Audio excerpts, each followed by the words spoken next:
सबसे important time पता है क्या है?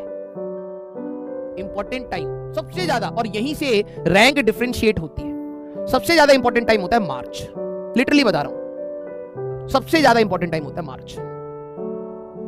11th हर कोई पढ़ रहा है, और जितना टफनेस आपको लगी है उतना टफनेस सभी को लगेगी, प्लस माइनस सबका होता है। किसी किसी का एप्टीट्यूड अच्छा होता है तो कोई जल्दी ग्रैश कर लेता है, लेकिन ऐसा नहीं कि पूरे सिलेबस को आसानी से ग्रैश कर रहा है। कहीं ना कहीं तो उसको भी हर्डल्स आते हैं, उसके भी क्वेश्चन अटकते हैं, उसको भी प्रॉब्लम होती है, उसके भी डाउट्स आते हैं। ये सभी बच्चों की कहानी है।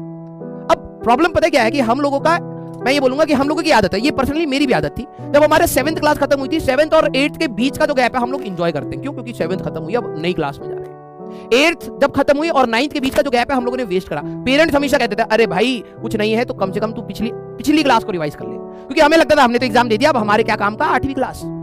वो बाद में समझ आता है ना कि वो एक एटीट्यूड पेरेंट्स क्यों कहते थे, अरे पढ़ाई के टच में रहोगे, कुछ चीजें पढ़ोगे, कुछ लिखोगे तो आपका दिमाग चलता रहेगा। ठीक है, 11वीं के बाद का जो ये टाइम है, आप जो बच्चे कहेंगे कि मेरे लिए रिलैक्सिंग टाइम है, तो बेटा आप समझिए आपको जेई के लिए 2 साल मिले थे, इसमें कोई रिलैक्सेशन नहीं होती। ये जो आप टाइम अपने रिलैक्सेशन का सोच रहे हैं, वहां पर एक अच्छा बच्चा अपनी रैंक बना रहा होता है। ठीक है, तो मार्च में जैसे आपके स्कूल खत्म होंगे 10-15 दिन मिलेंगे। अब आपके नंबर ऑफ क्लासेस भी आपकी रिवीजन वाली, अब जो बच्चों का जो देखो, जो बच्चे इस वाली कैटेगरी में थे, अब पढ़ाई नहीं तो पढ़ना तो पड़ेगा, तो आपका अब प्रैक्टिस वाला टाइम आपने कहां कन्वर्ट कर दिया, फिर से उसको पढ़ने का।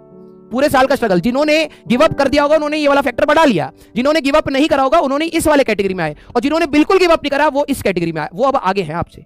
अब आप ये करने के बाद यहां आओगे, वो अभी यहां हो गए। ये समझ रहे हो, ये जो गैपिंग है ये पूरे साल चली है, और जो कॉमन सेंस में बच्चे अभी भी सुन रहे हैं, यही प्रोसेस आपका अगले साल भी है। आपको पूरे रास्ते में 12वीं में फिर से दिक्कत आएगी, फिर से मिसमैनेजमेंट होगा, फिर से स्कूल के एग्जाम होंगे, सारी चीजें रहेंगी।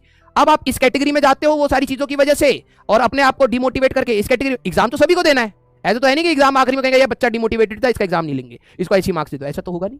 अब आप इस कैटेगरी में गिरना चाहते हो, एट द एंड कहां जा रहे हो आप, इस कैटेगरी में गिरना चाहते हो या इस कैटेगरी में गिरना चाहते हो? जो अच्छा बच्चा होता है ये जानता है कि प्रॉब्लम्स आएंगी, लेकिन मुझे करते रहना है, बैकलॉग नहीं बनाना है। आखिरी का अब ये 2 महीने आप क्या करेंगे? आप कहते हैं ना सर एडवांस का टाइम नहीं मिलता, डीपीपी का टाइम नहीं मिलता, मॉड्यूल का टाइम नहीं मिलता, है ना टाइम, हो गया ना।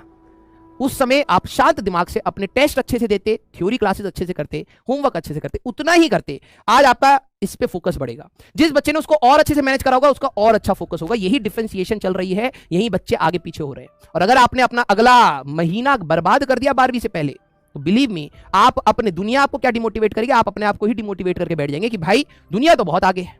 दुनिया आगे इसलिए क्योंकि उन्होंने निरंतर प्रयास करा है अपना 1 साल में। अब आपके पास भी 1 साल है। अब कईयों को लगता है कि इसके बाद सर मैं तो उनसे पीछे हो गया, वो भी हो सकता है आगे जाके थक के रुके हैं, तब आप आगे निकल सकते हैं। ये चूहा और खरगोश वाली कहानी, चूहा नहीं, वो हमारे पास कौन था, वो कछुआ और खरगोश वाली कहानी टाइप से है। ठीक है, तो प्लीज आप तैयारी करते रहिएगा। Okay, yes yes right sir, खुद से करें रिवीजन, आप खुद से करना चाहें कर सकते हैं।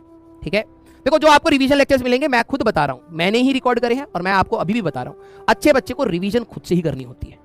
वो अपने पुराने नोट से करेगा तो ज्यादा एफिशिएंसी मिलेगी उसको, बिलीव मी। ठीक है, उसने अपने पुराने नोट से जो शॉर्ट नोट्स बनाए हैं उससे ज्यादा इंपैक्ट आएगा, क्योंकि मैं भी ऐसे ही फील करता था और मैंने अपने पुराने नोट्स, हमेशा अपने नोट्स को कई बार पढ़ा है, क्योंकि आप एक बार एफिशिएंट नहीं हो सकते, लेकिन मल्टीपल टाइम जब आप चीज को करते हैं तो आप अपनी एफिशिएंसी बढ़ाते हैं। ठीक है, तो प्लीज आप इस चीज को कंटिन्यू रखिएगा। ये आपका कॉमा है, फुल स्टॉप नहीं है तैयारी का। ये अभी तैयारी चलती रहेगी, हम भी आपके साथ लगे हुए हैं। देखो मैंने बोला भी था रैंक वाले में कि हम, आप लोग सोचते हैं कि सर इतना प्रेशर है, भाई कांस्टेंट चीजें हमें भी फेस करनी पड़ती हैं। हमें भी 2 साल के बाद, आपका रिजल्ट अगले साल जाके मेरे को पता लगेगा कि क्या हुआ है। ठीक है, ये कांस्टेंट प्रेशर हम पे भी है। ठीक है, तो आपको उस चीज को फील करना है कि टीचर भी उतना ही स्ट्रगल करता है उसकी आपकी प्रिपरेशन के साथ, और आप तो 1-2 साल के बाद इस प्रिपरेशन से शायद निकल जाए। हमारा तो ये हर साल बच्चे के साथ एक्सपेक्टेशन, पढ़ाते हैं तो एक्सपेक्टेशन होता है बच्चा कुछ अच्छा करेगा, तो हम तो कांस्टेंट इस प्रेशर में है ना। तो आप इस चीज को मानिए कि ये प्रोसेस है, इसमें हमें अभी कोई ब्रेक नहीं है। 2 साल के बाद जब जेईई अच्छा चला जाएगा, एडवांस अच्छा चल जाएगा, देन वी विल रेस्ट। जब तक काम कंप्लीट ना हो तब तक हमें निरंतर